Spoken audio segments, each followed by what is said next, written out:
to What Do You Think of This? We are revisiting the best things from our past to let you know whether they're the best things for your future. I'm Jeff Abyad, and with me is Josue Escobar. What's up? Hey, Josue. I'm rubbing my hands together. It's not just because we have a video camera set up so we can maybe do some clips. Yeah. Because I'm so excited about this topic today. Yeah. This was a unique one. So we're going to get into it. I don't know if anybody knows this as well as I sort of know this. I don't think anybody knows this. So we're going to jump into that. This was lost in the annals of time.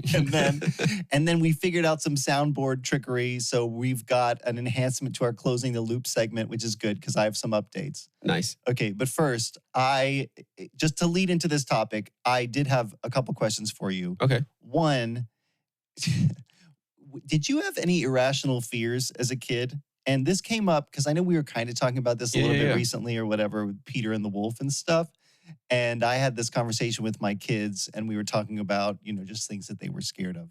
And I do remember as a kid being really afraid in road trips if it was dark at night, looking out the window because I thought, I don't know. I just had this, again, irrational fear that there was something going to be it was always a wolf in my mind or something that was just going to appear, which I'm sure was sewed into. And this is why I think it kind of is going to lead into our topic. But dude, this unlocked like a suppressed memory of mine, I think. Just reminded me. I used to, in road trips or in the car, I would always have like a toy in my hand or something when I was a kid. And I kept imagining what it would be like if I just stuck my hand out the window with my toy and just let it go. Yeah. I don't know why I had that like psychotic thought of like, just drop my toy out the window in a moving vehicle, like on like going 50 miles per hour. I'll never see this thing again. They're not going to stop to turn around and go get it. Should I do it? Should I not do it? This is really setting a tone for this episode, but that reminded me, and I think there's a term for this, and I can't remember what it's called, and I think everybody does this, will just imagine the worst possible scenario at a time, like it just comes into your head. Yeah. Because I could remember going on these road trips, we'd be in Arizona on these long roads between Tucson and Phoenix or something, and just having this thought of like, what if I just I've had that too. I'd just kill everybody in the car. Yeah. That's so messed up. It's not that like, and you don't even talk about it because it's not like I would obviously never do that. Exactly. But you have this like thought, like, what if this happened? Yeah. Is that like the beginning of like mental illness? I hope not. Oh my God. Because this is out on the internet now. People are like, these guys are crazy. I think everybody's had like thoughts like that. I mean, especially when you're driving a car, you have so much power, You could wreak havoc if you wanted to. You're like a 3,000 pound, 4,000 pound vehicle machine that you can guide anywhere you want. Right. And you're experimenting with your own life also. Like I am frail. I am a fragile human being. Yeah. And I don't know. Like, I don't know if watching stuff like we're going to talk about, sowed some of those seeds too. It probably did, but our minds are crazy. Oh, yeah, they are. I think probably every kid. If this video that we watched is any testament to how crazy the mind can be, yeah. It is. As a kid, I was afraid of putting my feet over the edge of my bed. Because there's dark. A monster underneath. And I don't ever remember thinking monster. But, if you rationally are like, oh yeah, there's nothing living under my bed. Yeah. But still, I'd rather not stick my legs down there. It's like Calvin and Hobbes. Something under their bed is drooling. There's like the comics. I know barely. Yeah. There's like a book called Something Under Their Bed is Drooling. It's a picture of him like standing on his bed, like looking down and seeing like there's like eyes under the bed. And it's imagination. That's it. That's entirely what it is. I remember having a poster in my room as a kid, and I think I got it from myself at the Christian bookstore, which was like a scripture verse, and it was God's hand writing it with like a quill pen in like gold writing or something. I don't remember it very well. And it was like, well, who knows? But I remember as a kid at nighttime being afraid of it, and I would take it off the wall and turn it around. I don't know why. When you look at it now, I'm like, that makes no sense. Why is that? I don't know. I'm sure there's some deep. I had a crazy fear of like this My Buddy doll that we had. Well, that's not too crazy because of the Chucky movies. Yeah, right? exactly. I loved this doll during the day, played with him all the time. Yep. And then at night, I would put him in a closet or leave him out in the living room, something. Like he couldn't be around me because he was too creepy at night. And I remember my brothers throwing him at me in the middle of the night in my bunk bed. And me just screaming bloody murder because he just out of nowhere got launched into my bed. And my dad comes in with it and he's like, what's going on in here? Stop it. Go to sleep. Yeah. Yeah. I think still like as an adult, sometimes if I'm in the house by myself and it's dark, I'm not afraid of the dark. I'm fine. But every once in a while, like, I'm fine. Yeah. You have to just reassure yourself. Yeah. Why is that? Why are we like that? I don't know. It's just human nature. Human nature, the mind. We do weird things. Something's written in us to not like the darkness. Yeah. Yeah. Before we get into the darkness today. Oh gosh. Anything else going on in your life lately? No, we just at church we just finished our night of worship. Yep. We recorded 2 songs, original songs that the team wrote. It was pretty cool. We had a really good time. I had a really great time. Yeah. I didn't run sound. Andy ran sound. Rain did broadcast audio. I directed cameras because we were recording on cameras too. So it was really fun. I mean, I don't get to do that all the time, but when I do, it's really fun because I get into it. I'm listening to like the band and the click. I know the music. I know what's coming up next. I know we're like, hey, get guitar. Hey, get the bass player, get drummer. Like, anyway, the service was like, what, an hour long? And it felt like it went by so fast. Right. I'm going through the songs, doing all the calling all the shots. And then it's like, oh, okay, we're wrapping up. This is the last one. Like, what? Oh, like, wow, what happened? Yeah. It felt like it went by really fast. I guess when you're having fun. Yeah, exactly. I love that stuff so much. See, it was 1 or 2 weeks ago that I was MDing. So I was on the rotation, but just as MD, which is something every once in a while we're trying, empowering other people to lead. And so I just got to play acoustic run tracks. And I actually love that. You know, and every time it comes up, maybe somebody in the band will be like, hey, thanks. I really liked it when you did that. Because normally, I'm like playing my guitar, singing, running the track, going, okay, hey, we're going to the chorus on my talkback mic, whatever. Yeah. And so we've just started splitting that up so other people are doing it. But when I get to just focus on the talkback, that is the funnest thing to me. I really love that. It is. And that's because it lets you like flex a different muscle. Yeah. That you're, something different from the same old thing that you're used to doing all the time. It's a lot of fun to just do something that's still creative, still technical, but it's in like a different wheelhouse. You know? Yeah. And it's been a weird experiment switching over doing this because it's taken the things that I thought, or maybe they were just things that I did instinctively or intuitively, and then putting words on them. Like instead of just going, I'm just going to start building here and allow the band to feel it and follow me, to go, hey, we're building here, I mean, just to say it out, which was weird for me at first. I remember that being like it felt like a peek behind the curtain. Yeah. Does that make sense? Where like you're taking sort of the mystical, like, because I love the act of being in a band or creating with other people and things kind of coming out naturally.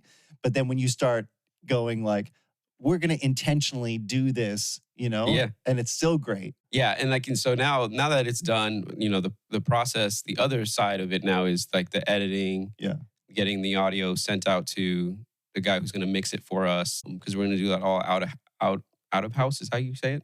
Not in house, I guess. It's not in house, out of house. It's not in house, it's out of house. Externally. Yeah, I guess it's really good to have a different set of ears, mix, and kind of pull out the things that maybe you don't hear because you're so used to hearing all the time. Yeah. And then, someone else will master it. And then they're hoping, the plan is to release in November. Oh, that's a quick turnaround. It is a quick turnaround. I think experience tells me it might not happen. Realistic expectations, maybe January, February, but who knows? We have a great team, and the guy who's mixing could turn it around quicker than what I think is normal. And then mastering could take a little, could be quick too. Quick That's fun. I mean, I love it's only 2 like songs. Yeah.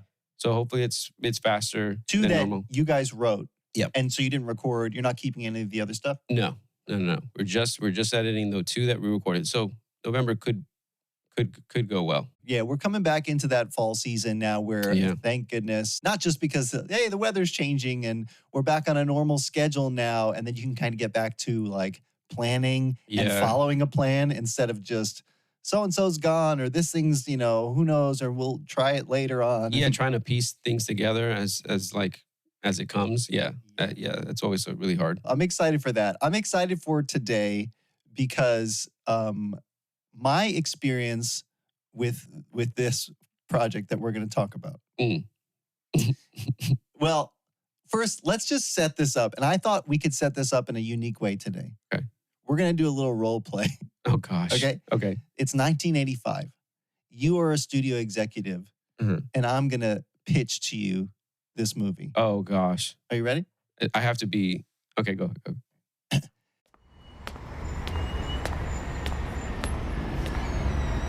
Hello, sir, Mr. Studio Executive. How are you doing? Oh, good morrow. How are you? Good morrow. This is off to a good start. I'm well, thank you. Sir, I know we've talked a little bit offline about this project, but I just wanted to flesh it out for you so you got a sense of where we're going. Have you heard of Alice in Wonderland? You know, like Disney put out on video 30 years ago? I do. I am familiar. Yes. And it's also based on a book, you know? I feel like Disney didn't cater to a more mature audience, and I think there's a market here. You're right. It's meant for children. And so all it's going to require of you to put this together and back this project is a large piece of turf. Okay. Yes. Not very many sets. Very cheap. Very cheap. Very cheap. Some time in recording, but we probably only need 1 or 2 cameras. And every B-list big name you can think of. Can we do it? Ooh, I like. It's going to be called Alice in Wonderland, but it's going to be a 2-part TV special. I love it. I just finished drinking much alcohol and mushrooms and LSD. So let's do it. Let's do anything you want. Let's do it. I don't even understand how Alice in Wonderland became such a thing in culture because it keeps coming back. It really, I mean, how many movies have been made since this one? Like 7 or 8? Yeah, so many different versions. Yeah. Have you ever read any version of the book? Nope. At some point, there was an iPad enhanced when Apple was doing those sort of enhanced books. And I downloaded a free sample of part of it. And it was one of those interactive books where you're reading. Oh, yes, I remember those. Yeah, for sure. So I remember that. But I've not read the whole book.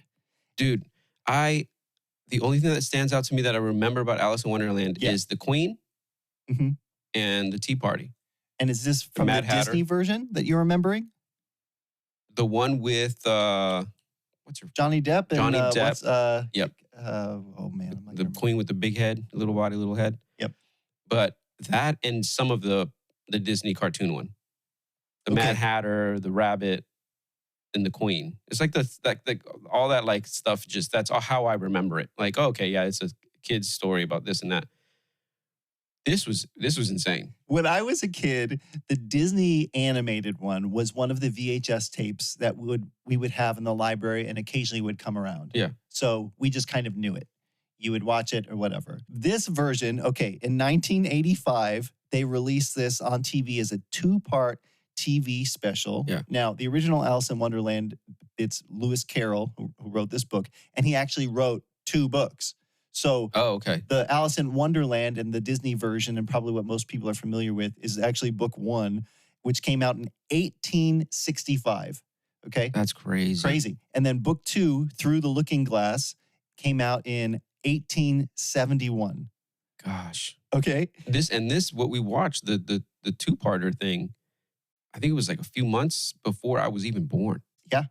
Yep. Yeah, exactly. Crazy. Okay. So this is another one that we're talking about today. Alice in Wonderland, the 1985 live action TV 2-part special. As a kid, we had on VHS, but only part 2. I have never seen what we're talking about today. I have never seen any of it. The only parts that I've seen, remember when you were talking about listening to an album and sometimes when you're listening to something on shuffle, you can hear what's next and you want to. Yeah. That's how I know these songs in 10-second clips because I think before part 2, they played like a preview of the first part. Oh, and it was that, oh my gosh. And every once in a while, it gets to like a little clip of the cook singing her song about pepper and hatred. And then I'm like, oh, and then next comes, the Mad Hatter in my head. I can see the preview reel. Oh my gosh. That's all I've ever seen because when we jumped in, spoiler, it was Jabberwocky. We're just boom, right where this movie ends is where I started. Oh my gosh. And so you just have to piece together the basic storyline of Alice in Wonderland in your head, which I was really tempted to say, let's do that for this. But I was also like, well, we've never seen it before. Yeah. Let's start with part one. Yeah, and I'd never seen it before either. Yeah, I knew that. I cannot believe you've made me go through something that came out of like the nether regions of hell. Listen, we just talked about Gladiator, and I'm like, we need to find something that could potentially be just nostalgia because Gladiator is too good of a movie. I mean, you've got to be like the worst type of person for this to be like nostalgia. No, I'm just kidding. This is no judgment. This is so weird, and it is really weird. We watched this, and I made my family watch it. What did they say? We went from, because we were eating dinner, and sometimes lately, we're so busy, the schedule has now started. Okay, guys, we're catching up on TV shows.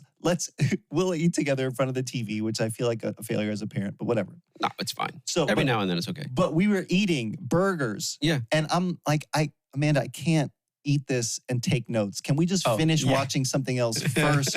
And then, okay? So we're watching Rings of Power. I'm catching up. Okay. Which is...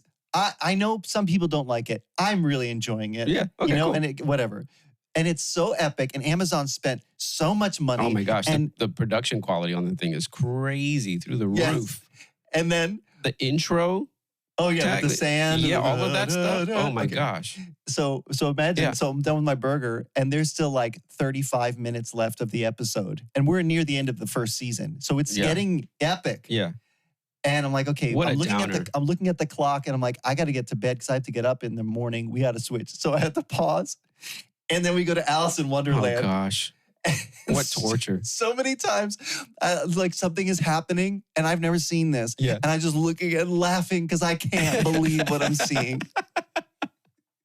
This is, I don't know if this is worse than the Star Wars Christmas special. Have you seen that? I have only heard people talk about it. I don't know if this was worse. The Christmas special still might be worse than this. Maybe not because it's Star Wars. But also the expectation, I don't know what expectation was for this, but because Star Wars was Star Wars and it was such a big thing, that was really disappointing. When you're coming into this, I guess, I don't know what you're expecting. Was this ABC, CBS? I was done by MGM, right? MGM Studios, but I can't remember. It might have been ABC. Yeah, I think it was ABC that put it out. And but the list of characters cast involved, some of these names I just know, but I don't even know who they are. And then other ones, I'm like, how did they get Ringo Starr into this movie? Yeah, and who does he play again? Is he in the second? Turtle. Oh yeah, that's right. He's the turtle. He's the whatever troubled turtle. Oh my gosh. The whatever. He's like, well, I used to have a teacher named Tortoise. Stupid. Okay. Why'd you call him a tortoise if he's a turtle? Because he taught us. He taught us. He taught us. He taught us. That's why I had the English accent as an executive, because I'm figuring this all happened in England. Yeah, you probably already knew Ringo. That's how he got involved. Yeah, exactly. Jane Meadows is the Queen of Hearts. He's doing LSD with Ringo. That's why he's in it. I sort of recognize Jane Meadows, but I didn't really know her body of work. Later on, now in part 2, we haven't gotten to her yet, but Sally Struthers is in this. She's the daughter on All in the Family, Archie's daughter. Oh, okay, yeah. Later on, she's in Gilmore Girls, which my family has been rewatching lately, so I've seen her a lot lately. Wow. Scott Baio is in this. Scott Baio's in this. He's Charles in Charge. He's the pig? He's a cat. No, he's a pig too. No? Nope. Oh, that IMDb is wrong then. Yeah, he's not a. Oh, that's right. He's the cat when she's in the house and she's super large. Yes. Okay. So let's just get into this because you will not believe some of the characters that are in this. Some of them I didn't even realize that I knew who they were until I looked it up and I was like, oh yeah. The caterpillar. Sammy Davis Jr. I know. Okay. He was a Satanist, wasn't he? I have no idea. Yeah. I think he was. Okay, well, that's weird. Yeah. I think even from the opening credits of this, you know something's about to happen. Dude. And the graphics. Yeah, what was up with that? What did you feel about that? It was just so low quality. At first I thought are they using like paper cardboard and like putting like swashes together? Like, no, this is really, really low quality graphics. And so you get the cast. This is what it's all about. We're putting all these faces in front of you. It's like, hey, watch this because we paid a little bit of money to have each one of these people on here. Yeah, so you want to watch. It's like, and then you cut to Alice. Because if you would have just started with Alice in that terrible wig, you would have been like, nah. You know? Yeah. I'm not watching this for an hour. Back then, I wonder what the ratings were when this came out. How many people actually watched it? Yeah, I think I read something about that, and I don't remember. Because I don't think it did terrible. I think it did okay. Because today, in today's world, you're like, woo, no, skip, nope, not watching this. But back then, people probably tuned in. I mean, you got to imagine the commercials. Mm-hmm. This is coming out Sunday evening at 6 o'clock. Come, watch this, whatever. Man, Alice. So I can't imagine being excited to watch this back then too. I can tell you, only part 2. As a kid, I definitely watched it a few times, enough that I can hear the music in my head. That's crazy. So here's a 7.5-year-old girl. The whole premise of the story, if you don't know Alice in Wonderland, is she is eager to grow up. Yep. And she is not welcome at the tea table. Yep. How many times does she grow up in this? Grow up and grow down? Yeah, exactly. What? It's all a metaphor. And so her mom kicks her out of the house. You're not old enough to have tea. Yeah. Like, give this child a biscuit. What a jerk. She's the most polite. Like, I'm like, did kids really act like this? Because my kids are great. They're not this polite. Yeah. Okay, mother. I'll go outside and find my sister who's out there reading a book, who in real life is her sister. Oh, really? Yeah. Oh, cool. Not that it matters because they're not together very much. No. And she treats her like crap. Yes. She's so mean. And the thing that gets me is like we're in production. We watch these things and whatever. The amount of dead time.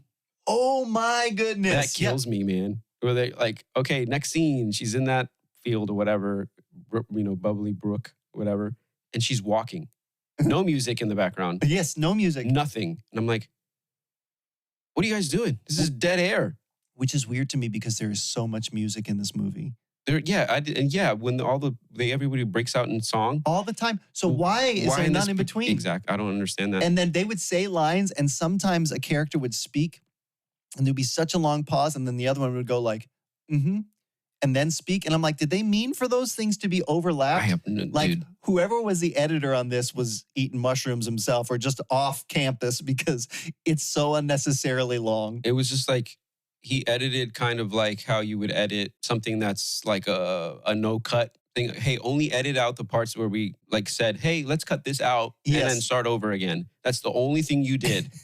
You didn't try to like move the video along a little quicker, pace it a little bit better, cut out the awkward silences, nothing. Awkward silences, exactly. You just let it roll and edited like, oh, they finished for the day. I'm going to cut and come back the next day when they hit action. I don't know if this is why she made the suggestion, but my daughter had a great suggestion, which is this would be really fun to do as a school play. That's the pacing of this movie. Oh, yeah. It's the pacing of a school play. Yes. A middle school. No, an elementary school play. Yeah. And with adults. With adults. And I'm thinking watching this like, yeah, I would actually enjoy watching this as a play. But when you're watching it on television, not so much. No, dude. I mean, so she goes outside, to her sister, and the reality of this countryside with the turf hill, it's definitely a studio. We're on the MGM lot. Yeah. But they spent all their money on the cast. They didn't have money for the studio. So it's just this turf hill and a fake looking bridge that might as well have been painted like Mary Poppins. You would have done better. And the background was just a blue sheet. Yeah. Dude, so cheap. I mean, maybe if you're watching it on a TV from back then, like a CRTV, like the big box TVs. Well, that's exactly what I was watching it on. I was going to say, I remember watching the video. Remember when you used to have to adjust the tracking on a VHS player? You'd have like the static constantly at the top. It was that. Like, I'm sure it wasn't a high quality picture, so it probably didn't matter. Yeah, it probably didn't matter. It probably like looked fine. For the listener, I should say, we watched this on YouTube. Yeah, that's the only place I could find it. I'm sure I could find it on Plex, but I didn't want to do that to my brother-in-law's server. Yeah. They'd be like, what is this? But also, all the new Disney movies, they come with like a rating now. If it's the old movies, but that are now on Disney Plus, and it's always a warning, like attention parents may depict, drinking of alcohol or smoking or whatever, like tobacco use. There's no way this would be aired anywhere right now, which is why you really have to dig to find it. I think people would definitely feel like, this was definitely made with people on some type of hallucinogen. Okay, which though, the original story is like that. It is, but I mean, you don't have to go so psychedelic. Or almost brain dead psychedelic.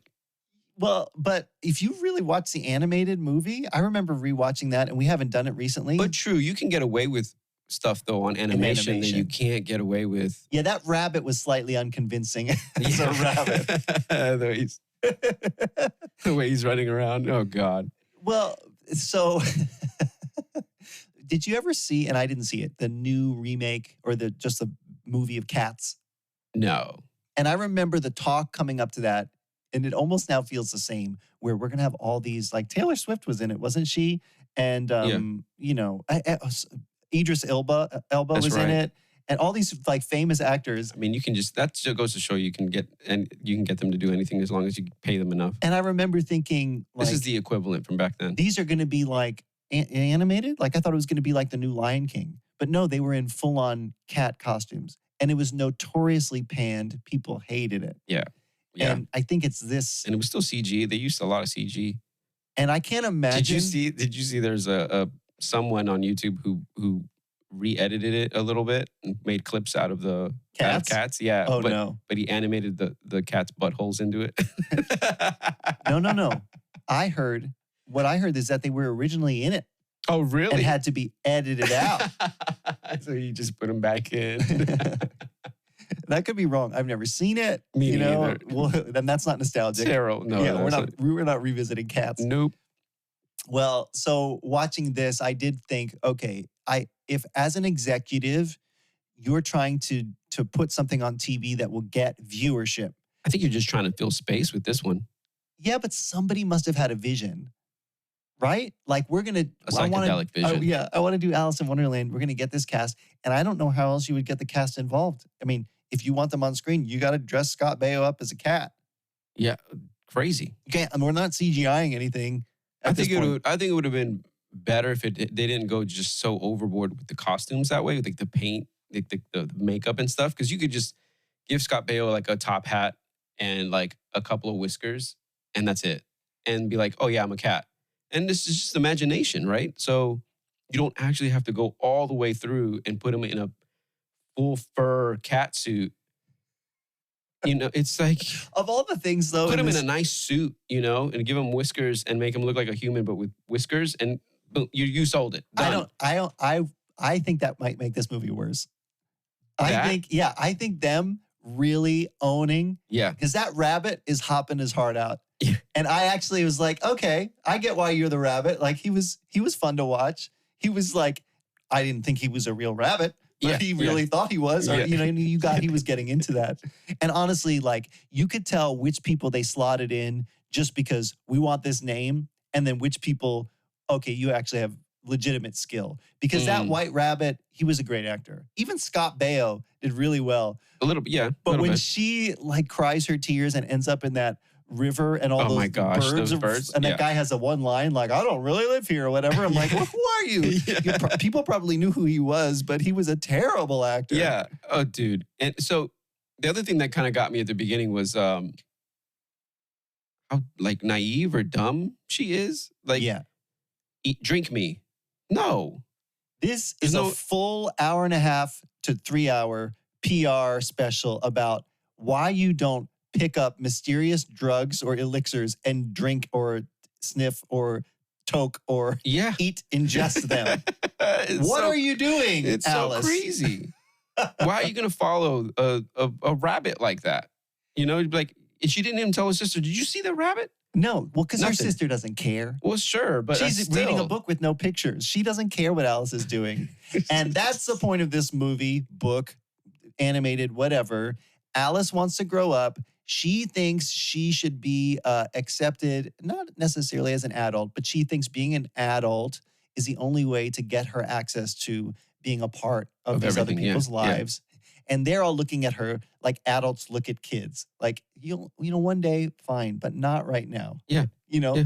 And so that was it. And so it's a desperate attempt to grow up, like you said. Yeah. But the way that it happens, okay, if you don't know the story, the entrance into the world is she follows this white rabbit she sees, and then she falls down a hole. Yeah. And at that point, what really happened? Did Alice hit her head? Did her sister drug her? Like, it feels pretty normal at the beginning, and then all of a sudden, did she fall asleep? She was bored of her sister's book, so she took a nap. Something happens. Oh, or she just started to imagining these things happening to her. I mean, I can't imagine though her imagining herself being in like a small room with a bunch of doors she can't get through and then crying out of her hands. The hands. Oh, they had that was so funny. Tubes in her hands or something. Yes, and they kept cutting back to it over and over. Trickling water. Like, what in the world?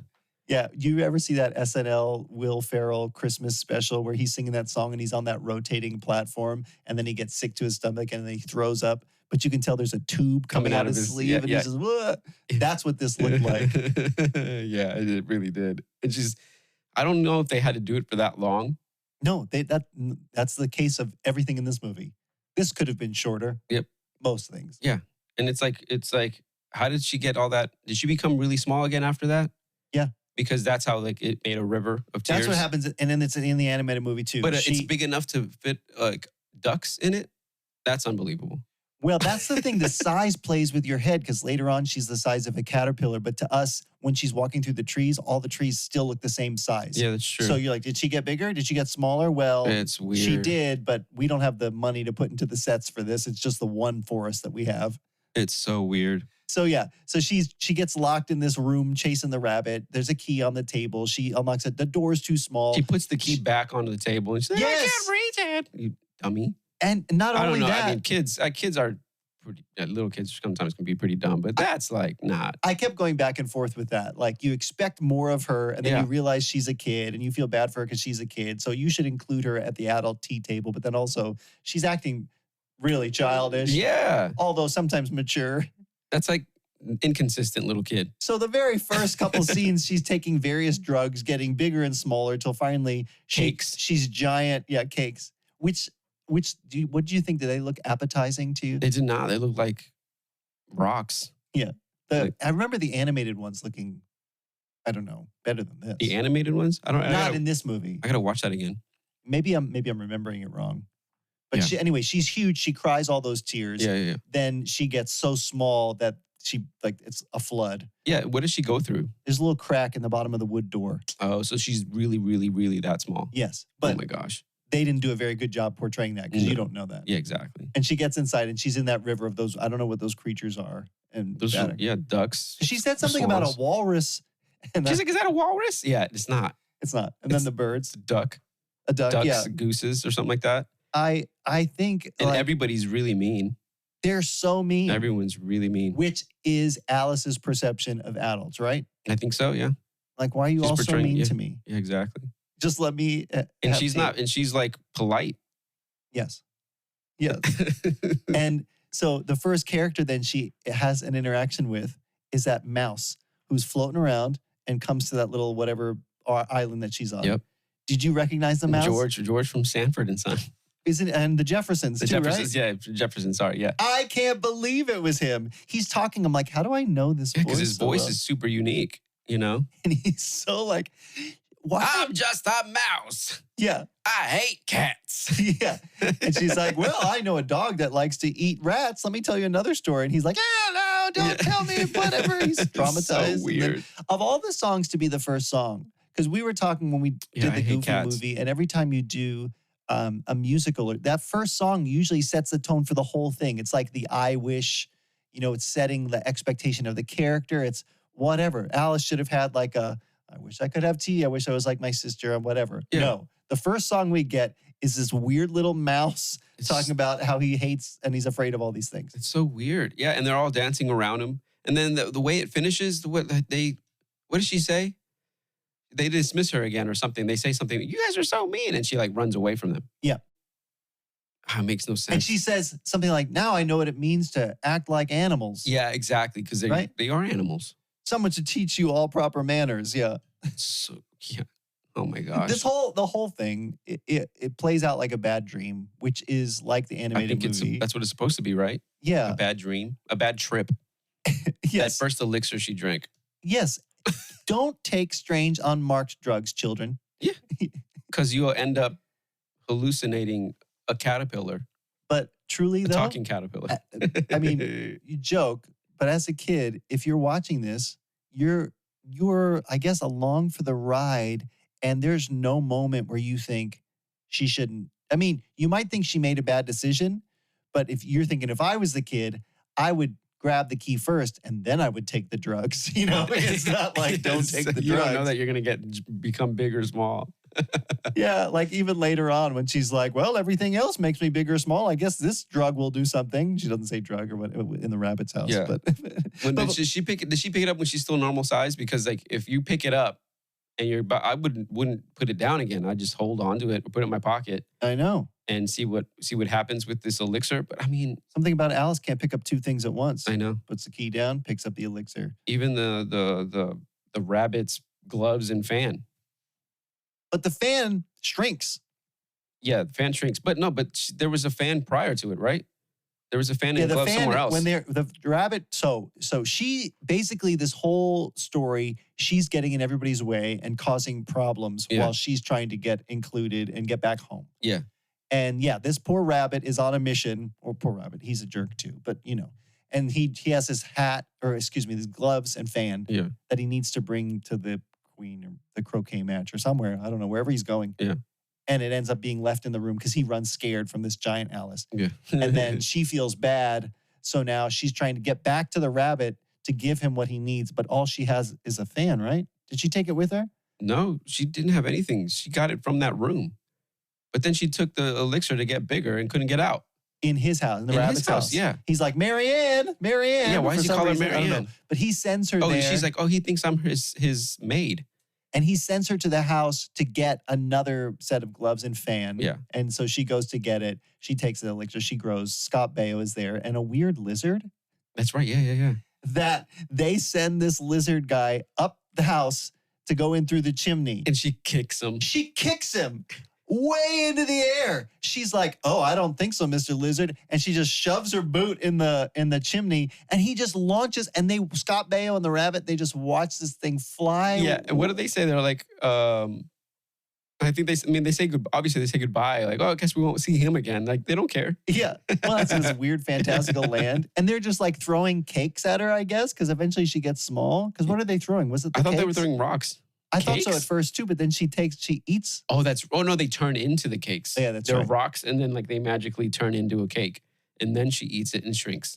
This is such a strange LSD trip. So crazy. This whole thing. Yeah, I mean, I understand like the cartoon, the story is this like kid's imagination with the struggle of being a kid and not wanting to be an adult and grow up.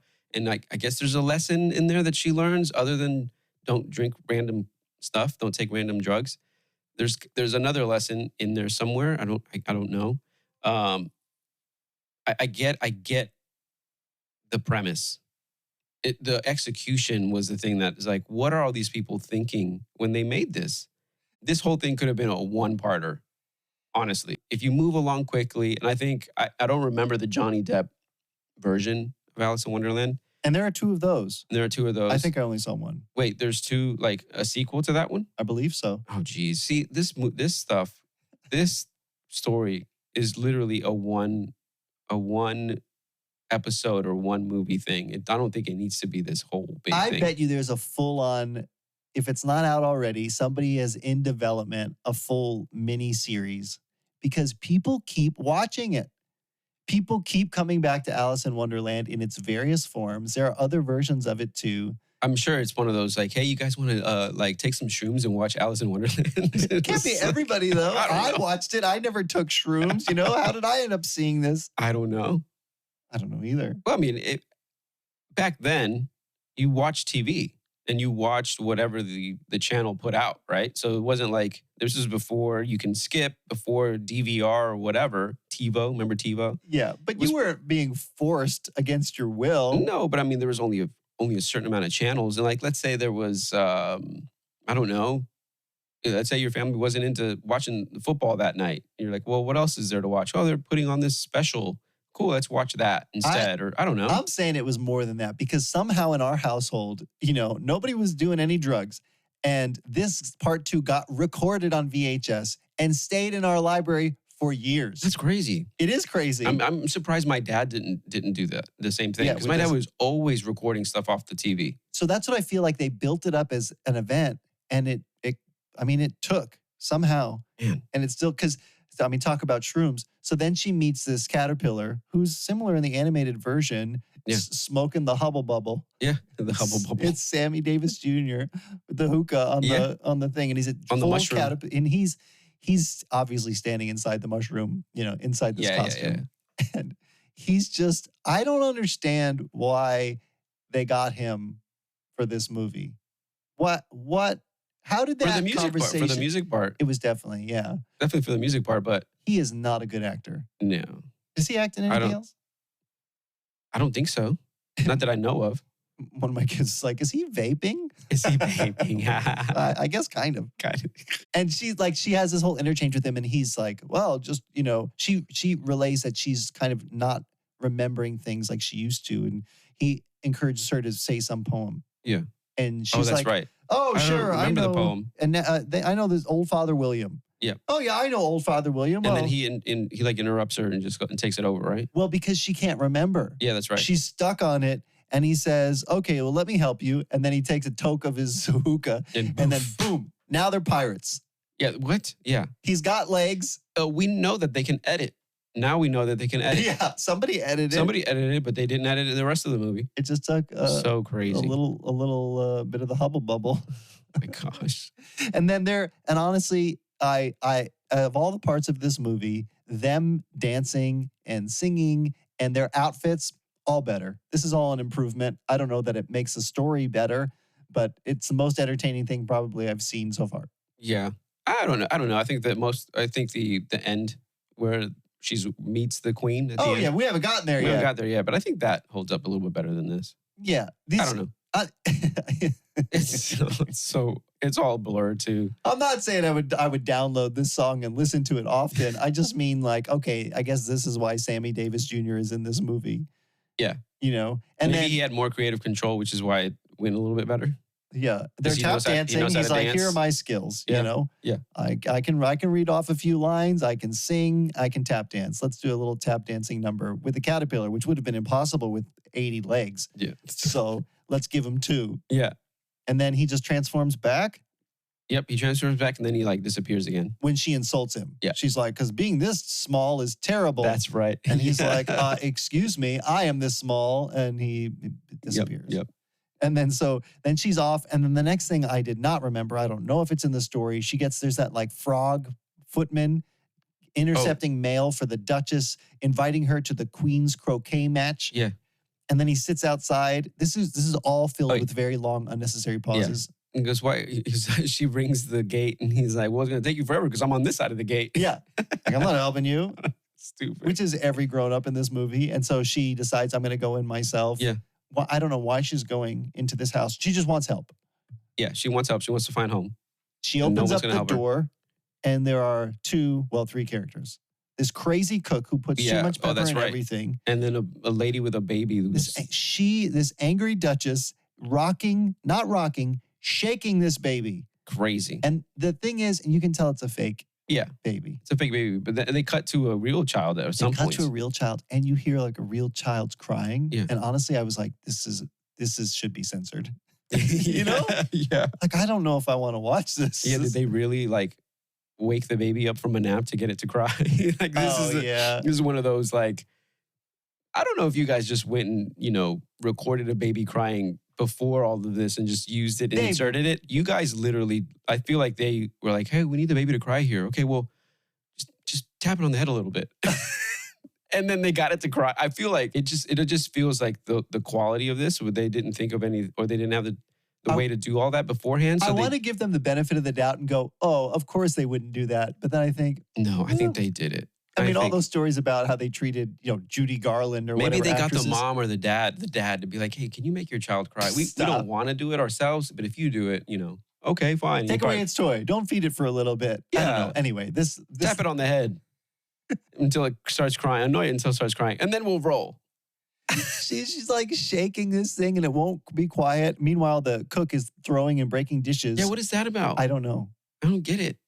I don't know if it's in the original story. I don't know why she's doing this, but she's putting all this pepper in her soup and just throwing dishes. And then she sings that full song about why it's okay to be hateful. Yeah, what in the world? That was a whole... Is that Alice's like mentality? She's projection. Just projection. She thinks that adults think it's okay to be that way. Yeah, that must be it. That must be it. Because why else? I don't know. But then after the song, she just runs off with their baby.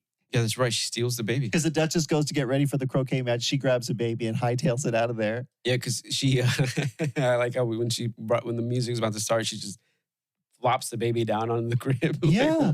It's so violent. So unnecessary. She runs off with this baby and you're thinking, well, I mean, Alice, you did the right thing. And then the baby transforms into a pig. And she's like, yeah, they're gonna end up killing this thing. And then was it in the world of Wonderland? Was this thing going to transform into a pig and then be put in the soup? Oh, God, I don't know. That's crazy to thought. I didn't think of that, but maybe. Because then you think, I'm not saying it's okay to slam the baby, but is that what they were thinking? This is just a pig? I'm also not saying it's okay to slam a pig. Yeah. Just everybody calm down. But like, is this the thought process? Maybe Alice didn't know this was going to be a pig or was a pig. I don't know. Her imagination like mix it up. Oh, it's a baby, but it's a baby pig. Yeah, it doesn't matter either because then. Oh my gosh, I didn't think of that. They're gonna put that pig in the soup. Maybe it'll come back in part 2. Who knows? I don't know. But then she runs into the Cheshire Cat, Telly Savalas. It's Kojak. Yeah, he's full on cat costume. He was the best. I think he was the best one. He was real. I'm like, okay, this guy is an actor. Yeah. And a singer. Yeah. He had the meanest song, but his voice sounded so nice. Yeah, I think I just kept waiting for it because I knew this would happen where his like body disappears. Yeah, just his head is left. Yeah. I was waiting for that, and when it finally happened, I was like, "Ooh, this is not good." No, bad execution. And again, a lot of awkward pauses. Yes. Oh my God. And he's just his face. It's so weird. Meow, baby. That's my favorite line now. I'm just gonna say that every time I leave a room. Oh my gosh. But his like soulful, like deep vocals just filling up the forest. Yeah. It's like, oh, all right. This sounds nice. They recorded it well. The audio. Yes. The audio was great. The video. You could tell when they used that same camera recording came in. Yeah. The whole same camera the entire time. The whole time. Oh my gosh. And he's just as mean. That poor camera operator, he's sweating. Yeah, he's following her around just in circles in this fake forest. Yep. While they set up the next scene at the MGM studio. It's probably that giant camera they used for the Wizard of Oz. Oh my gosh. We're in Technicolor now. Oh my gosh. Long time after. And so she's just trying to find somebody to help her. And he's like, well, if you go that way, you're going to find the Mad Hatter. Yep. If you go that way, you find the Hare. But they're all mad. And so are you. So are you. I'm mad. You're mad. We're all mad. He's probably right, though. She is mad. Yeah. It's like, I don't want to see somebody that's mad. Oh, and the amount of times they drop the word queer. Yeah. This is the queerest day of all. Yeah. This thing is so queer. How queer this is. I expect something queer to happen now. It's like, what happened to that word? When I take this mushroom, I bet a queer thing will happen to me. Yeah. It's like, what? That was just a normal. What did that even mean? It's just odd, unexpected, strange. Okay. That was like, yes, this queer thing is happening. So today, when people use this word, they mean it's completely different now. They mean out of the norm. Yeah, I guess. Don't settle for a cat having a body. He could just be a head. Meow, baby. He could just be a head. Yeah. Yeah, he was a very queer cat. He was a very queer cat. And so she goes on and finds this tea party, which to me, like you said, iconic. Yeah. Like this is what you kind of think of when you think of Alice. And they have to like move from one seat to the next, right? Like move down. No room. There's no room because they're gonna take up every seat eventually. And let the puns commence. It's just all puns, just not stuff. So crazy. Which I actually kind of enjoyed. Yeah. As a dad. Really, I did. Dad puns. And this rabbit, this other hare, I liked him as an actor. I was like, oh, this guy's a good actor. The Mad Hatter, I'm okay with. He was funny until he got to that creepy song about laughing, which was very ironic. And the mouse you hardly know is there. I know. Is he drunk? He's drunk. Oh, okay. Remember? Because Mad Hatter's like, can you sing Twinkle Little Star? And she starts singing it in her pretty voice, which the girl has a good voice. And then he goes on, I prefer, Twinkle, Twinkle, Little Bat, how I wonder where you're at. Yeah. Right? And then the mouse pops up and he's like, Twinkle, twinkle, little skunk, how I wonder if you're drunk. Yeah. And he puts his head back down. Yeah. I think that's probably for the parents of those puns, those jokes. I mean, do kids understand, Well, I think the rabbit was the next one. I just watched this scene again this morning because I wanted to remember it. And then he's like, twinkle, twinkle, little ant, I wonder what happened to your pants. What? It's the most, this whole movie is like, we're just going to write this script in one go. Go. Yeah. Like what two people wrote this and thought that was a great idea. Yeah. There was no committee. This did not get bogged down by a committee. No, we're not stopping this. We got to get it on TV. There was no what are those things where they do they put it in front of an audience to poll, see how it goes. Yeah, what like was a that test called? Audience. I know what you're thinking. They did not put that through a test audience to be like, screening. All right, a screening. Hey, what do you guys think? Anything we should change? Nope. There was no other brains involved. I'm fully confident in my vision in this project because Alice in Wonderland is beloved by all. This had to be made by the executive who owned the studio and was just like, let's just do it. My granddaughter loves this story. I'm going to bring it to life for her. This is for her. Some bratty little kid was like, Daddy, I want you to make this into a real movie. And he was like, but we need people to like write this. Yeah. Baruch Assault demanded that this was made. And like parent just gave in and was like, fine, I'll pay all this money to get all these people to do this. You know what makes me, because you mentioned the Star Wars Christmas special, think of that is when they originally sold that project, it was supposed to be it was shorter than it actually was. Yeah. But it was gaining so much momentum that they ended up extending it. And that's why you have all that ridiculous stuff. Yeah. And that almost feels like this. Yeah. We sell this thing, people are getting on board, we have all these actors involved, we can start, and then the actors, maybe the cast are starting to get the word out and other people are finding out, I want to be involved in this big project. And so maybe then they extended it. We're going to make it 2 parts, a 2-part TV special. And then it ends up in this thing with weird random scenes and long pauses and weird characters. Yeah, dude. I don't know how many of them were in the book. I was going to say it almost makes me want to read the book, except this makes me never want to read the book. No. I mean, maybe when you're reading it, you put your own imagination into it, because I mean, the Disney movie, the cartoon does work better only because it's animated and the cat is an actual cat. Yep. And also a great actor, voice actor. Yeah, and you don't have to have a costume that has to be well made and kind of has to sell you on what this person is now a cat instead of this outfit that clearly is just like super cheap, overdone. Like it's not attractive looking. And I think that throws you, takes you out of it. This is not the only movie of its kind that was in our archive. It would have benefited from a soundtrack. Yeah, definitely so. My gosh. But I was going to say, we had at least one other movie I can think of with animals being depicted by humans that was very similar. And I don't know if there are a lot more of them out there, but I don't know. I guess it was just accepted that this is how we're pulling this off. It's like a play. Yeah. Because I bet Telly Savalas would have been even more amazing as an animated cat. Yeah, probably. Yeah, and you just take that out of your sight.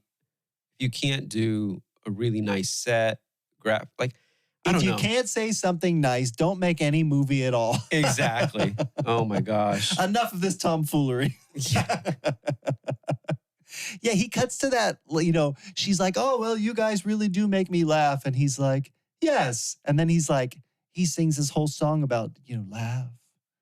But it's not even, I almost went into the, when your heart is breaking. But it's not that. It's not. It's just like, he's like staring her down like, laugh. But it's the saddest, creepiest part of that whole encounter. So weird. Which I don't know if that was deliberate or that's just the way this man sings. The Mad Hatter. True. Yeah, maybe. I have no idea. I really don't know. I don't. That reminds me of Matt Redman. What? When he would sing. Yeah.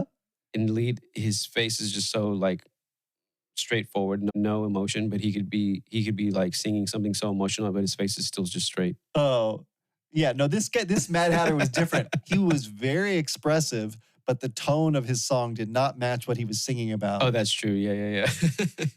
Laugh even when your skies are gray. Like this Mad Hatter has been through some stuff. Yeah. He's like contemplating all sorts of things. I don't know what's in the tea. I mean, that's, I guess, why he said when she finally sits down and he's like, can we offer you some wine? And she's like, oh, no, thank you. I think I'm too young to drink that. Yeah. And he's like, well, it's okay. We don't have any anyway. I think they had something. Yeah, that mouse obviously was drinking something. Yeah, they were all drinking something at that table. And maybe that's what she thinks of adults. At the table, they're always just drinking. You know what, though? When you say that, I'm like, oh, yeah. There's some thought into this. Yeah. Again, poorly executed. Yes. So maybe the book is better. I don't know. Maybe there's some exposition or thought that Alice is having. And you're not getting that. You're not getting that in this. Yeah. Yeah. She'd have to be like, I wonder, why do all these adults drink this strange liquid? Your breath smells funny. Yeah. Or maybe it's to be assumed that you've read the book, you know what's going on. Maybe. You know what she's actually thinking. I don't know. Well, you were saying the Mary Poppins song makes you think of this one or this makes you think of that one. I Love to Laugh. Yeah. The guy who loves to laugh is the voice of the animated Mad Hatter in the Disney one. That makes sense. Right? Yeah. Okay. So maybe this is a casting issue also. Yeah. I don't think there's so many issues. I don't know if casting is the only one. And I don't even remember. This probably would have benefited if it wasn't known actors trying to make it, because they would have put way more effort into it. Yes. These guys are just like, I'm Telly Savalas. Meow, baby. Yeah, I don't have to try. I'm getting paid. I already got paid. They paid me up front. They paid me to be here. I didn't sign the contract until I got whatever. I don't know how much they got paid for this. Dude. And then their conversation at the table ends, and I can't remember what they say except that the Mad Hatter calls her stupid. Yeah. Which is probably adults have called kids stupid before. It really, though, it's like that track on Creed that we talked about. Like, if you actually think too much about this, it gets real sad. Yeah, that's true. Oh my gosh. Because then she's off into the forest again, and she has that interchange with the fawn. It's a real live baby deer. That's right, it is, yeah. And it really looked like it was going after her fingers. Yeah, she had some food in her hand and it was like nibbling on her fingers. Yeah. My daughter bit me yesterday and she blamed it on me. What? Yes. I was in the back of the room running the soundboard. It was dark in there for their youth group service. Yeah. I don't even know why I'm telling you this other than the deer bit her finger. Yeah. And I was making some gesture. I talk with my hands. I more than once almost knocked somebody out. Yeah. I guess she was standing there. She full on bit my finger. I'm like, why did you bite me? And she's like, you stuck your hand in my mouth. I'm like, that doesn't give me a reason why you bit me. But apparently she was just in the middle of emotion saying something. So I literally just got it into her mouth at the exact time that her mouth was closing. That is hilarious. That's pretty cool. Is it? I don't know. My finger hurt. Better now. It's like just like the timing of it all. Yeah, it was weird, crazy timing. But she's alone with this fawn, and her song is basically like, people be crazy. Yeah, people be crazy, because they are. Everybody here is nuts. Why are people so mean? Are people nuts, or is she nuts? Because she's the one imagining all this.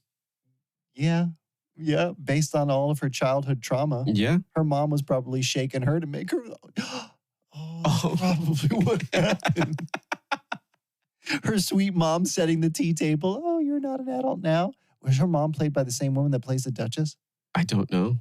Now that I say it, like they look the same. It can't be. It can't be. It can't be. And I don't think it is. Please, God, let it not be. I don't even want to look it up. Oh, how traumatic. But yeah, oh my gosh. But I mean, is this kind of like one of those things where childhood traumas, we do the same thing maybe? Is the message like we automatically assume people are going to be a certain way because of our childhood traumas? Now that we're adults, you mean? Or as a kid? Both, maybe. I don't know. As an adult, you're like, oh yeah, this is the things that adults do. And then is it a vicious cycle of like treating kids like this too? Do we just end up being the adults in Alice's world? Oh gosh. If you were a character in this part 1, who would you be? I'd be like the tree in the background. No, not like who would you choose to be. You know, if there was a quiz that told you who you were in this universe based on your personality, I think I'd be one of the playing cards, painting the roses red. I'd be like, we planted the wrong ones. We got to paint them red. We're just going to cut our heads off. I'd be that guy. Nobody ever notices my work until I do something wrong, and then it's all my fault. Yeah. I've been out here slaving every day. Look at how amazing these roses are growing. I'm going to get my head chopped off because they're not red. The white ones are still really pretty. Even though they clearly asked me for white, you know? Wow. That's really funny. Well, yeah, but she ends up basically in the garden where that all this is going to take place with the queen and stuff. I think that's where she ends up, where she saw it through the door. Yeah, she wanted to end up there in the first place. That's where she was trying to get. Yeah. And so she gets there and like everything is getting queerer and queerer. Yeah, or whatever. Oh my God, yeah. And she's just dancing through the garden. Yeah, that's right. Yeah. Just carefree. She just forgot about trying to go home. Yeah, I guess she's just I wouldn't be that happy. Maybe she drank a little bit of the tea. Yeah, maybe. Or whatever the fawn was eating. Oh, yeah. That's still like on her fingers. What did happen with that fawn? I do wonder. No. Yeah, that's right. The lady with the pepper got it. Oh, mix it with the pig. Venison or pork. Yeah, she's like happy to be there. And I'm like, you don't know where you are yet still. Yeah. Why are you happy? That seemed out of place to me. Like, what in the world? It's a garden. It's I don't know why. Yeah, that's so much more of a goal for her. And then she runs into those cards. Are the cards a royal flush? I don't know. I just made that up. No, they're not. One of them's a 2, isn't he? I don't know. I don't know either. Well, I wondered, have these actors seen the Disney movie? Because this dialogue sounds very similar. Oh, really? Not even just that the words are the same, because it probably came from the book. But the way that they're delivering it, you could almost hear the little animated. Like, I'm telling you, man, that's the part that probably sticks the most in people's memories is the animated in this scene, like with the queen. And here she comes off with her head, with her entourage. Oh my gosh! You know, the whole everybody's coming with her, and there are other. And why is she in charge? Why isn't the king in charge? Well, and there's also another queen and king. Oh, that's right. More than one. Because you meet the Queen of Diamonds later, and she doesn't say who she is, but she's really sweet to Alice. I'm like, oh, she's much nicer. Why isn't she? Why? I mean, she's just not as domineering, I guess, as the Queen of Hearts. I guess, absolute, power corrupts absolutely. And this King of Hearts is a real patsy. He's dumb. He's just along to make his wife, and she's a little crazy sometimes, but she never actually beheads anyone. Yeah, exactly. Oh my gosh. So weird. And then the rabbit comes back. He's such a pushover. Yeah, he definitely is. What's the rabbit's position in the Queen's court? Because way back when Scott Baio kept calling him like Your Honor or something. Yeah, that's right, Your Honor. Is he a judge? Is he and I guess it's a play on bishop? I don't know. It's a play on words where like, oh, you wait till part 2. There's like a play on words with like the Queen's court, the cross between them being decks of cards and then a court, like the Queen's court, but then the courtroom, because then they're going to have like whatever. Oh, a trial. Yeah. But still, the rabbit's just like frolicking about. And she's off with her head. Yeah. Oh, when she said whatever, Alice keeps back talking her, and she's off with her head in small increments. I thought that was funny. Stupid. Well, but so why all of a sudden is she back talking? She never back talked to anybody else. She never corrected anybody else. I think she's had it. Yeah, I guess. I don't think the character has evolved where I saw that happen. Or is the queen like your mom? And you're just comfortable enough that you just back talk your mom, but you wouldn't back talk like a stranger? Well, Alice didn't back talk her mom. No, but maybe she wanted to. Maybe she wanted to. This is like a proxy for her mother. Yeah, maybe. Yeah. It would make more sense if it was like her stepmother or something like that. Right. You're right. Because isn't it stepmom's always the worst? Always, at least in Disney. Yeah. So her mom wasn't terrible. She was just like, you're not old enough for the tea party. Go play outside. But when the video cameras are on, when they're off, her mom's like seething. She's like, I told you last time that you can't sit at the table. I'm gonna hit you with the broom. I'm gonna shake you before you squeal like a pig. Wow. You know? I'm gonna drop you into your room. Oh, poor Alice. She's really been through a lot. Honestly, I have a lot of sympathy for her and this lady screaming off with their heads. And like I said, I had never seen this part of it, and I didn't expect it to be as on the nose as like the Disney version with the flamingos. Oh, that's right. Yeah. I mean, Disney was maybe dodo birds or something, but they're playing croquet with the birds' heads. Yeah, exactly. And the little, what are they, gerbils or guinea pigs? Guinea pigs? Yeah. The guinea pigs. And the way they hit the guinea pig and it just slides it's through just the thing. Yeah. It's like flying across the floor. And they still give it the croquet mallet sound. Yeah. Yeah. It was not so convincing. No. Which, I mean, the Cheshire Cat comes back and he's not so convincing either. Yeah. And he's not worried about anything. He doesn't care. No. She's like, off with his head. And he's like, I'm just a head. I'm just a head. Not much of a cat without a head. Stupid. And the Duchess comes back. Like, how do I wipe this from my memory after this? You can tell we're coming to a conclusion here, at least of part one, because the Duchess returns and you find out that it's basically Alice's fault that the Queen wants the Duchess's head cut off or something. It seemed that way. I don't even know. It really doesn't make any sense. We're just kind of going from one thing to the next. And then why was there a trapped goat? Was it just a tractor? Was it just a ploy to get her to the next thing? That's what it seems like. She's just kind of off to the next thing. She saves it, and then there's a clapping monkey. That's right, yeah. And all of this whole time, all these animals are played by human beings. Not the monkey or the goat. Exactly. Those are the only two things. Fawn. Yeah, the only three things. Cat, Dinah.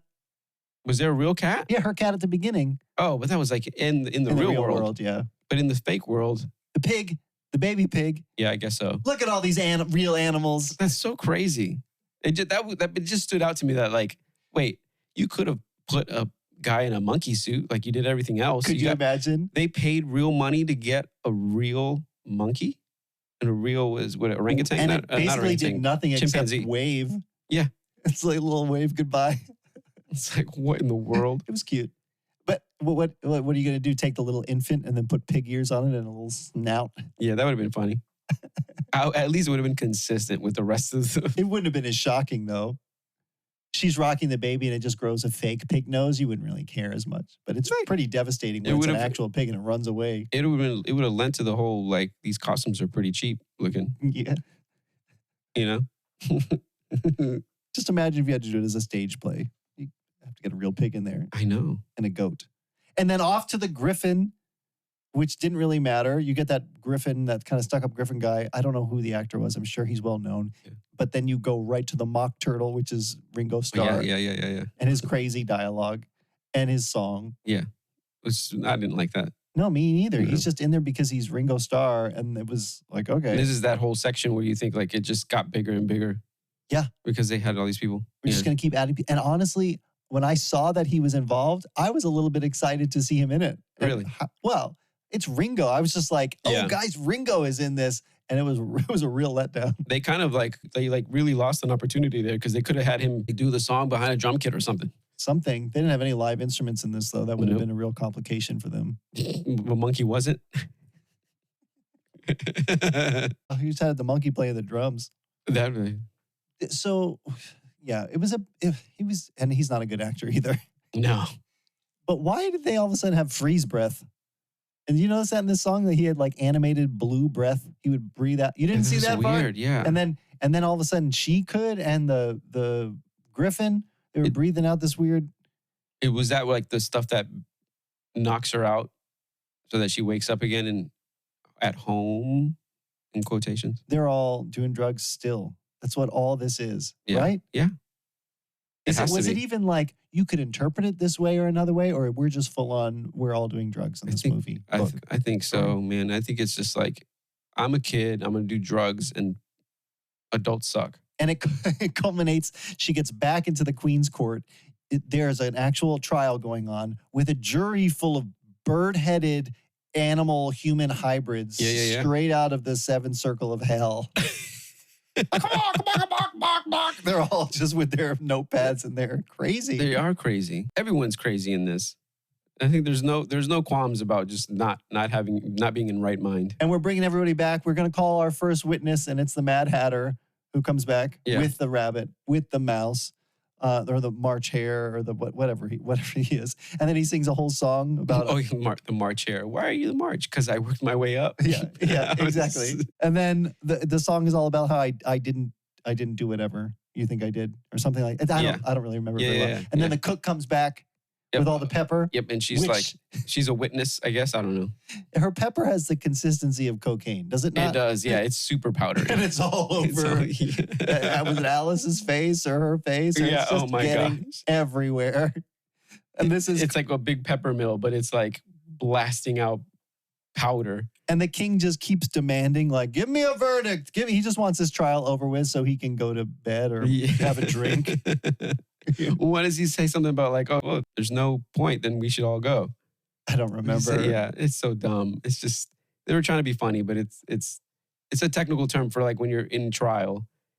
Yes. And you're trying to come up with not the verdict, but like the evidence. There is no something, whatever. I'm trying to remember, but it's just it was so dumb. See, I don't remember. I wish you remembered, because that would be a great tagline for this whole movie.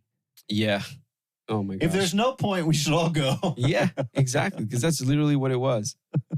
And then so Alice grows again. And freaks everybody out. She's basically the next witness or evidence or whatever else they keep asking for. And she says, who says it? The queen? Like, or the king? There's no doubt about it. You're growing up. Oh yeah, that's right. We're just gonna nail on the head every time now. Like, it's all about growing up, hating adults, and doing drugs. Yeah. Psychedelics. You need drugs so you can understand that in order to be an adult, you don't really have to be an adult, because being an adult is just a whole false dichotomy, and nobody's really an adult. And are we even here? And give me another drink. Oh my God, give me another drink. And lace those biscuits with something fun. Like, what in the heck? And she runs away. And did you notice? They purposely put like shrubs that look like trees. Yeah. For her to run through. Giant. For like 2 seconds, you see her run through that, and you're like, oh, did you guys spend extra money just to make trees look smaller? Yeah, they did. It was like the little dino sets you would buy as a kid. You couldn't. But that was the only effort. The rest of the time, she's really small, but we're not going to put anything else to make anything else to scale. Nothing's to scale, and everything else takes so long. And this is like so quick, and it's like you don't even get a sense for how big she is, because now all the playing cards are attacking her, right? And they're all on her legs or whatever. But then she's in the forest again, and this is the part where my kids were like, did she change size again? I'm like, nope. She's still giant. And the only reason you know that is because the playing cards all fly up in the air, and then they're actually playing cards. She's still big. But it didn't feel like that at all. No, because they did not do a good job of the scale, of her surroundings. So then she just trips, and she wakes up in a pile of cards and leaves. Well, the cards turn into leaves. She wakes up in that field again. She wakes up in leaves. So she couldn't have fallen there and have had this like fever dream, I guess, because she ran away from that spot in the beginning. Well, unless she's acting like, if somebody were like seeing her, maybe she was just playing in the field and she actually fell there at the end. I don't know. I don't feel like I can make that assumption, because we find out she's not actually home. Exactly. Which is maybe the most terrifying thing of this. She thinks she's home. True. It looks like home. I didn't pay attention to see if the house is a reverse, but I can't imagine they would have spent the money to do that. So it probably looks exactly the same. True. And she goes into the room. She's finally home, but nobody's there. Yeah, she hears the cat. She doesn't see it, but when she looks in the mirror, the cat's in the room. Can you imagine? That was cool.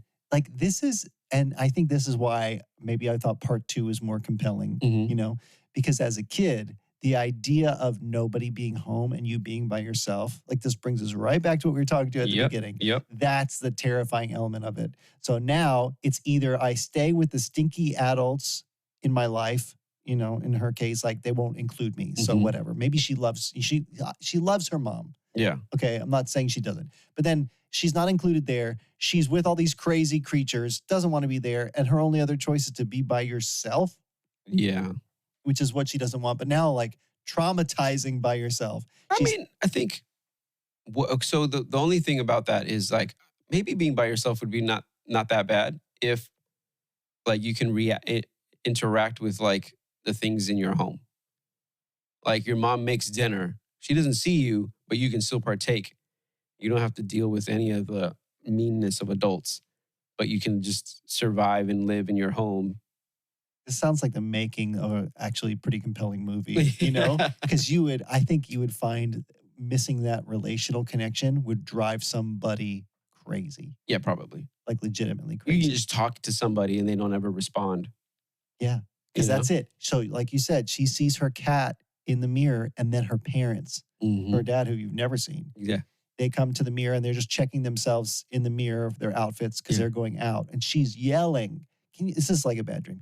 Can you hear me? I'm here. I'm right here. And they're just looking in the mirror at her, but they don't see her. Yeah, exactly. They're just reflection. Yeah, exactly. I think that they did a really good job with at least that visually wise, because they had to have made 2 exact sets for that to work. Were they exact mirrors? Because I couldn't tell. I couldn't tell you. I mean, if you scrutinize it, I'm sure you'll find some flaws in it. But just looking at it really quickly, you're like, oh, it really does look like she's in the same room, but on the other side. Yeah. They did a decent job of that.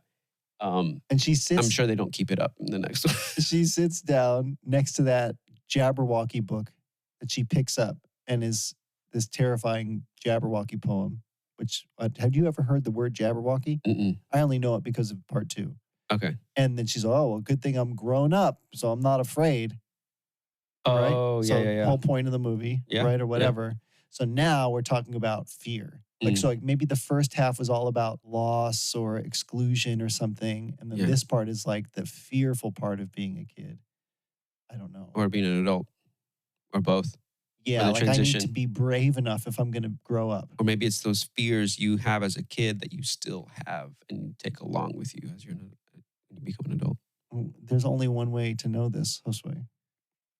Is to suffer through another hour and a half.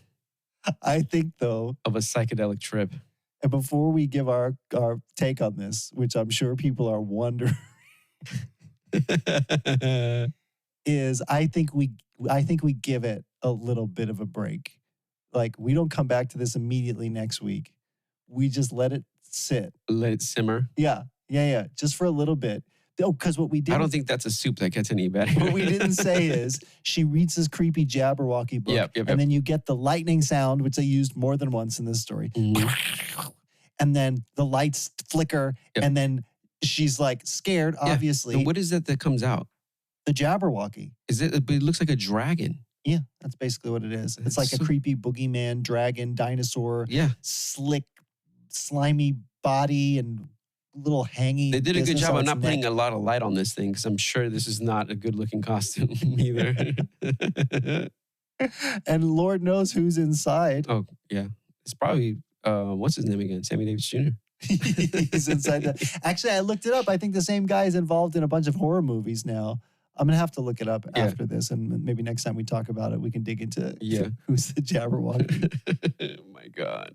What did you think? Did you expect this ending at all? Well, only because I watched part 2, the beginning of part 2 before part 1. Oh, you did the wrong one first? Yeah. Well, it was like the one that comes up on YouTube really quickly is part 2 for some reason. No, maybe that's the one that everybody loves. You see the beginning part of it and like, oh, this is part 2, whatever. I don't know what's going on. And they tie it in. Really, I mean, I don't know if they even stopped filming. The editor was probably like, all right, I'm going to stop right here and get to it tomorrow. And then they were like, we need part 1 and 2 together. This is supposed to be a whole thing. They're like, well, I can't finish editing the other one, so just make it a 2-parter. I think that's probably what happened. Because the way it cuts. It was 2 books. It's 2 stories. True. But I mean, I'm like, again, you don't have to make it 2. I also heard that there's an alternate ending that Like gosh. the one that we saw, I believe, was the original because it ends on a cliffhanger. Yeah. But then when they packaged them for sale, they wrapped it up in a nicer way at the ending, so it doesn't end with this Jabberwocky stuff. Oh, okay. She's like home, but then at the beginning of the next one, you realize, she's not at home. Oh, okay. I see what you mean. So this guy that was a Jabberwocky is responsible for writing Friday the 13th Part 6. Jason Lives. One of the worst. That's ones. one of his top credits. Oh, gosh. Date with an Angel. Sometimes they Date come with back. an Angel wasn't bad.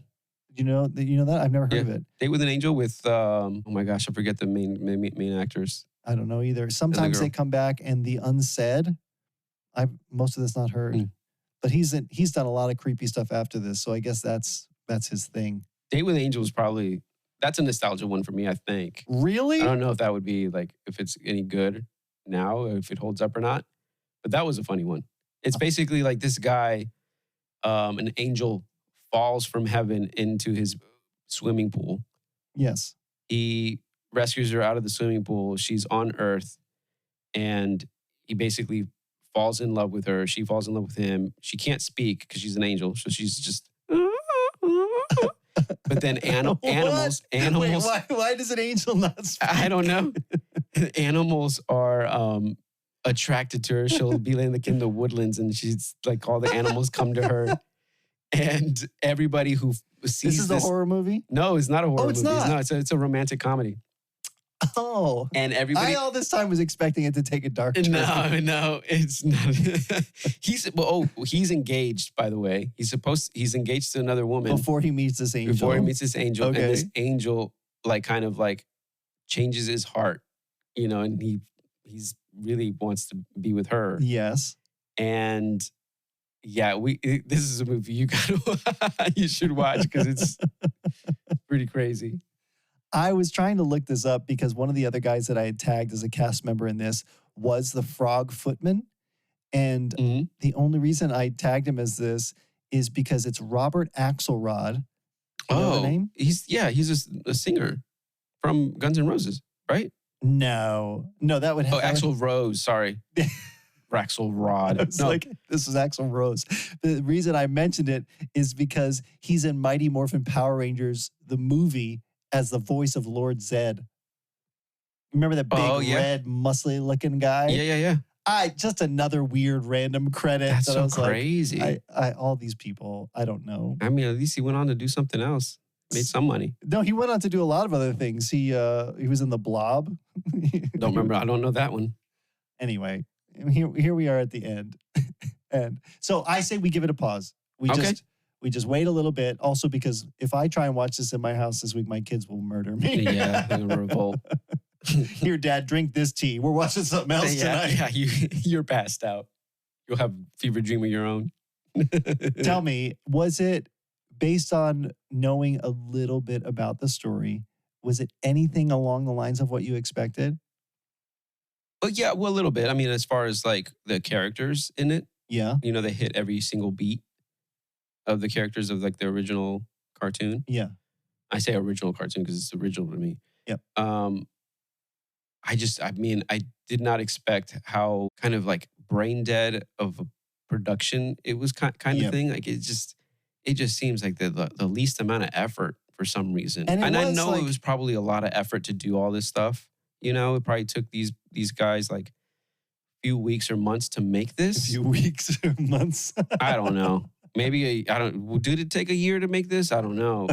It couldn't have possibly. I don't know. But I know it takes effort to do stuff and to put stuff together. And there's a whole team of people, whatever.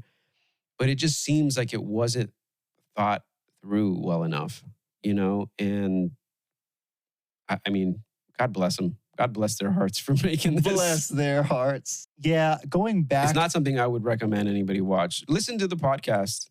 I don't think you need to watch this, though. I would say don't. Yeah. Listen to this. Watch a recap. I was almost going to include links in the description so that way if people wanted to see it, but I don't even want to do that. I don't think it's worth my time adding it because you will not want to watch it. Find it on your own. If you really want to watch Alice in Wonderland 1985 TV special, you can find it. The way you said that, TV special. I mean, that's it. That's what this is.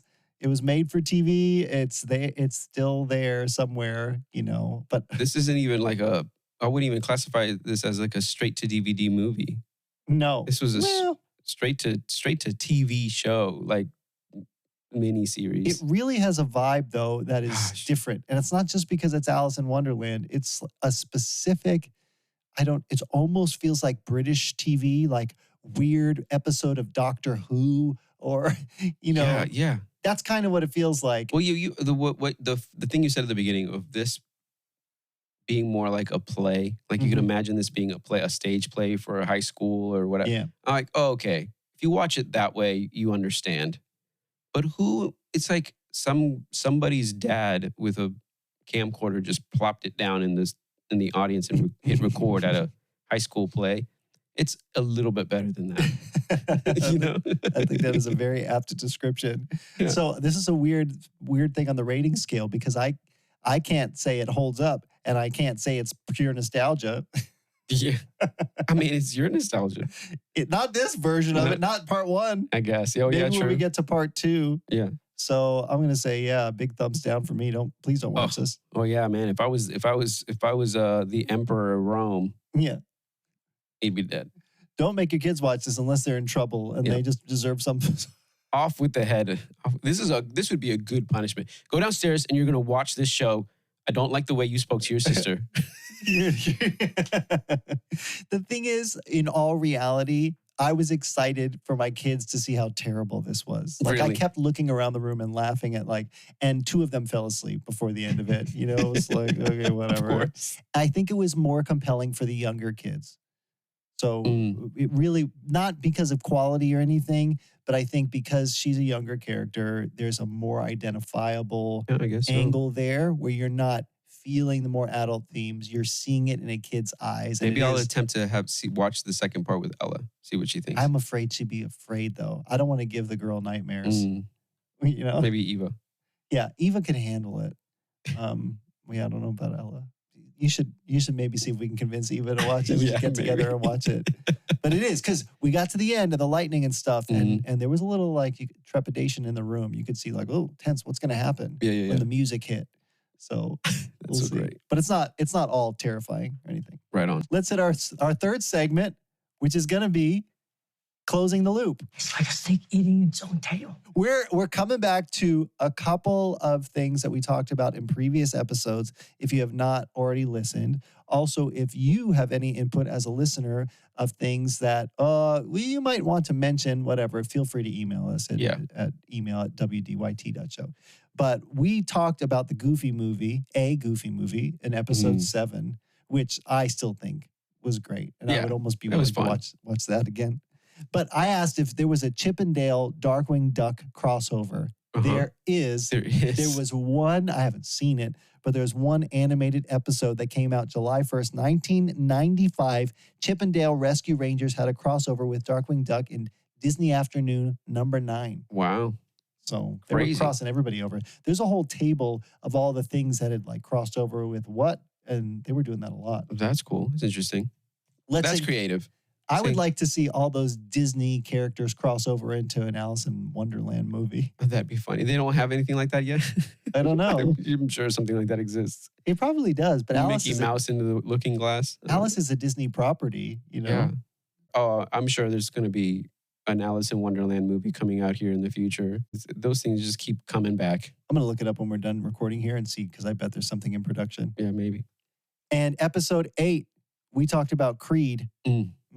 Have you listened to the deluxe version yet? No, I haven't. Oh, man, you call yourself a fan. Now I'm more of a fan than you are. I guess so. I mean, after listening to it, I was like, I don't know how much I want to listen to these guys again. Maybe I have a recommendation for you then, because I talked about this band that I used to listen to back in the day, Leader Dogs for the Blind. Oh, yeah, that's right. I looked them up. Okay, a warning to anybody who searches for them. The only thing available, I have it in my library because I have iTunes Match or whatever. So I have my old MP3s. But if you try and find it actually in iTunes Music, you can only find some new version that starts to get more produced and electronic and weird kind of sounding. But they actually have some new versions of it coming out.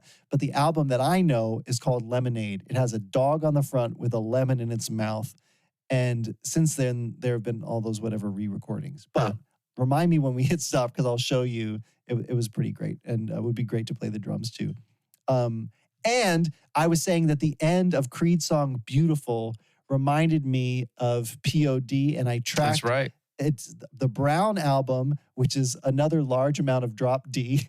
That's so which crazy. I didn't even know. That's and hilarious. I'm like, oh, that's funny. This sounds really, there's a lot of drop D It's a lot of drop D. So I mean, a lot of those bands did a lot of stuff in drop D. Drop D in that era was really popular, I feel like. It was a thing. Yeah. So the album is called Brown by POD, and the song is called Visions, which is track 4 on the Brown album. And you can hear if you think it sounds like Creed. Yeah. What else are you engaging with now? So is there anything else that you guys are like kind of going through? You've got, because of the project going, I assume not a lot of free time. Oh, yeah, for sure. We've actually been watching the 90s show. Oh, yeah. Do you like it? The reboot, or I guess, of the 70s show is like the continuation, I guess, of the... It's okay. I've heard some people like it. I don't remember the 90s being like this, but okay. I guess that's probably how the 70s show was. I was too much of a kid, I think, too. To like really be into everything that they reference and things. Right. But I do like the way they bring back some of the old characters, you know? I haven't seen it. Yeah.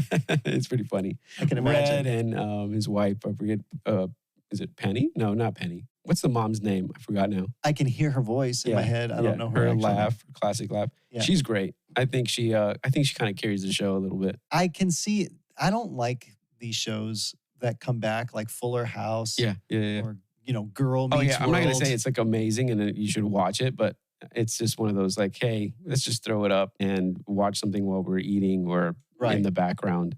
It's fine. I like it for other people, like my kids enjoyed Fuller House, and I'm like, oh, I'm glad you have a way to engage with this, something that I loved. But for me, I'm like, I don't want to. Yeah, it's touch it. The original, the nostalgic thing of the original is always like, just don't touch it. Yeah. Sometimes don't even go back to it because you might be disappointed. Right. No, that's also true. Yeah. Or shocked. Yeah, exactly. Yeah. Oh man, I did not realize, or the quality of this was. Ugh. Yeah.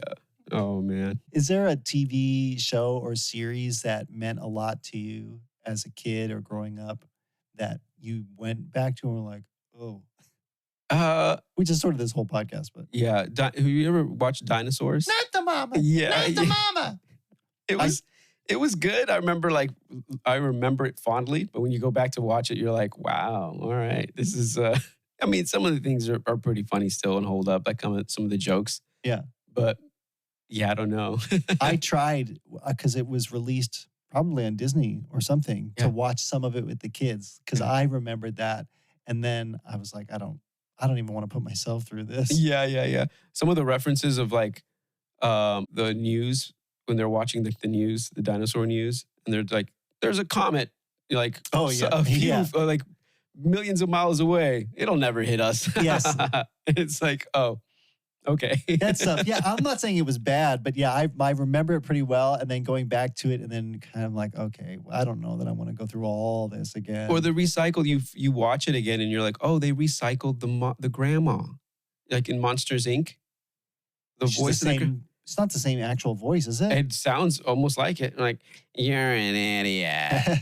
To her son-in-law. Mike Wazowski. It's the same. Like, it's the same character, basically. They just like recycle it. Oh, somebody wrote that and was like, oh, remember the mom from Dinosaurs? Let's bring her into this. Like, that attitude. Just kind of pulled it in. Or they did it without even realizing it until the movie came out. They were like, oh, no. Yeah, exactly. But isn't Mr. Jefferson his boss in this? Sinclair!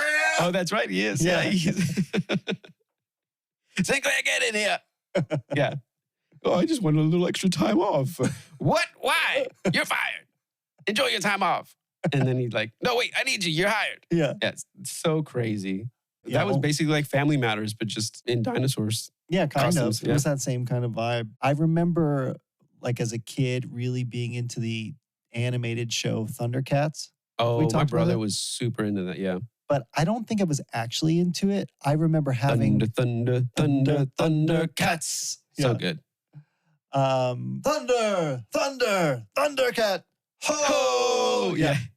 I remember like having a shirt about it, even maybe as a teenager. I remember as a kid having toys and stuff. Yeah, but yeah. then when yeah. I went to actually go back and watch the cartoons, it's so dated. really bad. Yeah. Little snarf, snarf, snarf. Yeah.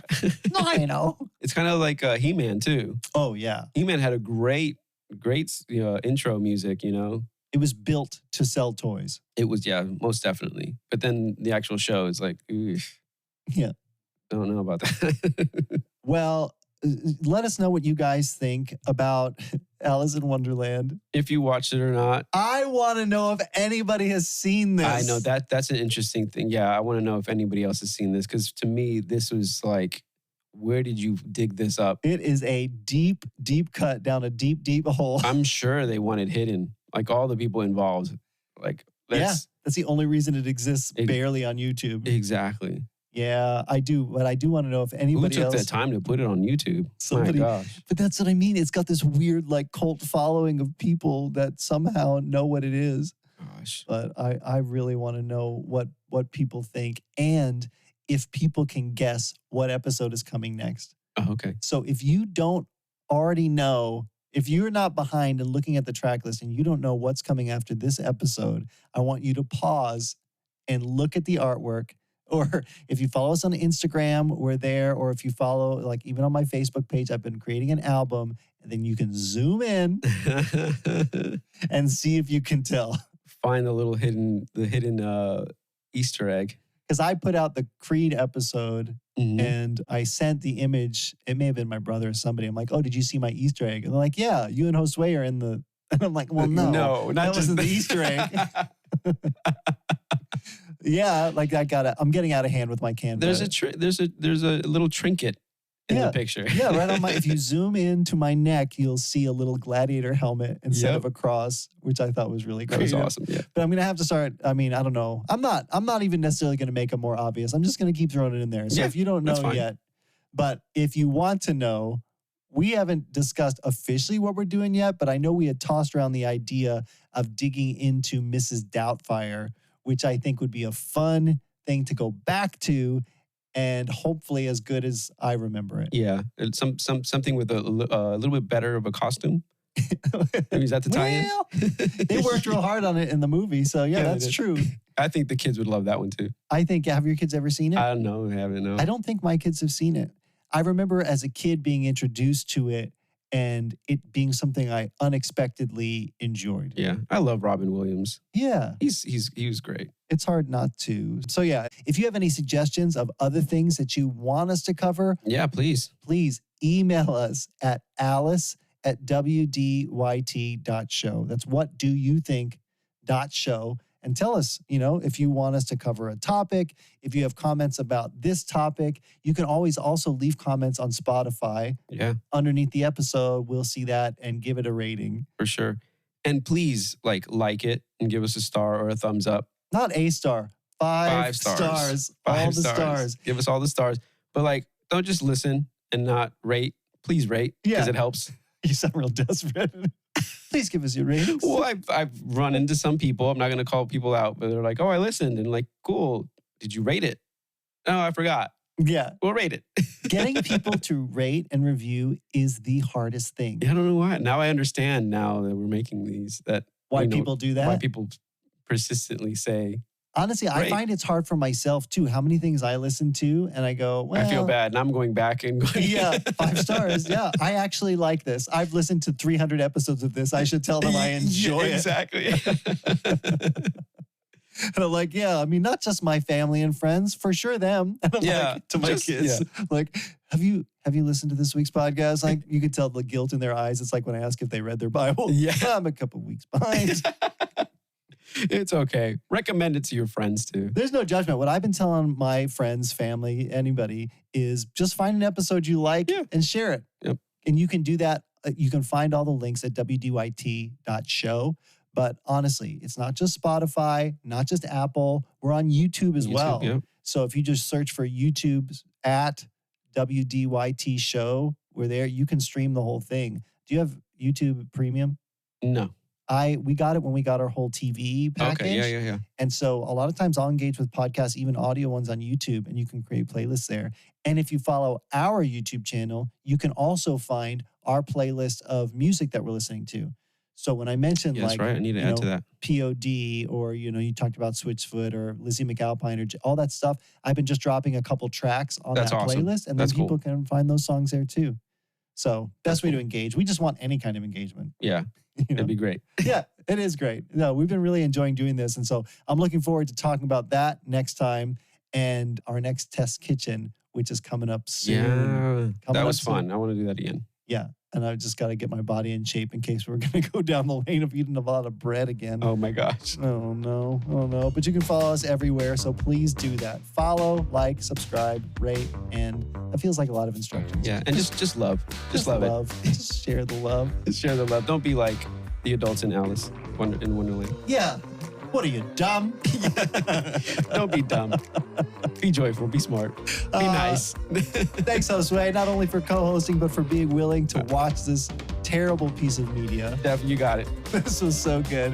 All right, everybody. We'll talk to you next time on What Do You Think of This? Awesome. Peace out, everyone.